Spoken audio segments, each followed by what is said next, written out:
আসসালামু আলাইকুম। তো এর আগের ভিডিওতে আমরা মার্কিউ ট্যাগ অ্যান্ড এইচন ট্যাগের ব্যবহার শিখেছি। তো আমরা এই পার্টে প্যারাগ্রাফ অ্যান্ড বিআর ট্যাগের ব্যবহার শিখব। তো প্যারাগ্রাফ মানে হইতেছে কোনো কিছু লেখার জন্য একটা পি ট্যাগ। পি ট্যাগের ভিতরে আমরা যেটা লিখবো সেটা আর কি প্যারাগ্রাফ আকারে আমাদের মধ্যে শো করবে। তো এর জন্য ফার্স্ট অফ অল আমাদের একটা পি ট্যাগ নিতে হবে। তো এখানে পি ট্যাগ নেওয়ার পরে আমাদের ক্লোজিং অ্যান্ড ওপেনিং ট্যাগটা শো করতেছে। এর মাঝখানে আমরা যেটাই লিখবো সেইটা আমাদের প্যারাগ্রাফ আকারে শো করবে। তো ধরেন আমি লিখলাম হাই আই ওয়েব ডেভেলপার। তো ধরেন যে কোনো একটা লিখলাম। এখন যদি আমরা এটাকে রান করি তো আমাদের এইটা প্যারাগ্রাফ আকারে আর কি শো করবে। প্যারাগ্রাফ আর কি যেইভাবে লেখা থাকে। তো আমরা এখন দেখতে পাচ্ছেন hi I M A web developer.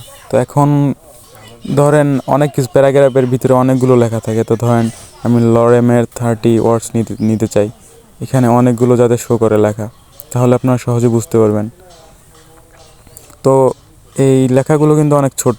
তো এই লেখাগুলোকে হালকা একটু বড় করতে চাইলে আমাদের H2 ট্যাগ এইটার ভিতরে আমাদের এটা রাখতে হবে। এর আগের পার্টে যেটা আমরা শিখছি, তো এটা কপি করে আমরা এটার ভিতরে পেস্ট করে দিতেছি। তো এখন যদি আমরা এটাকে প্লে করি তো তখন দেখতে পারবেন যে লেখাগুলো একটু বড় হয়ে গেছে। তো আমরা এখানে অল্প কিছু লেখা, তো আমরা এখানে আরও কিছু লেখা অ্যাড করতে চাই। তো এর জন্য আমাদের লরেমের 30 ওয়ার্ডস নিতে চাই। এখানে যদি আপনি টাইপ করেন লরেম, যে যত লিখবেন তারপর এন্টার চাপ দিলে ততগুলো ওয়ার্ড শো করবে। তো নিলাম। এখন যদি আমরা শো করি, এখন দেখতে পাচ্ছেন অনেকগুলো চলে আসছে। তো আমরা চাচ্ছি যে প্রত্যেকটা লাইনের মাঝখানে কিন্তু গ্যাপ নাই। আমরা চাচ্ছি স্পেসিফিকভাবে একটা লাইনের পরে আমাদের গ্যাপ থাকবে এক লাইন, তারপরে আমাদের পরের টেক্সটগুলো শো করবে। তো এর জন্য আমাদের বিআর ট্যাগ ব্যবহার করতে হবে। বিআর মানে হচ্ছে লাইন ব্রেক ট্যাগ। এটা দিলে লাইন ব্রেক হয়, তারপর থেকে লেখাগুলো শো করে। তো আমরা একটা বিআর ট্যাগ নেই।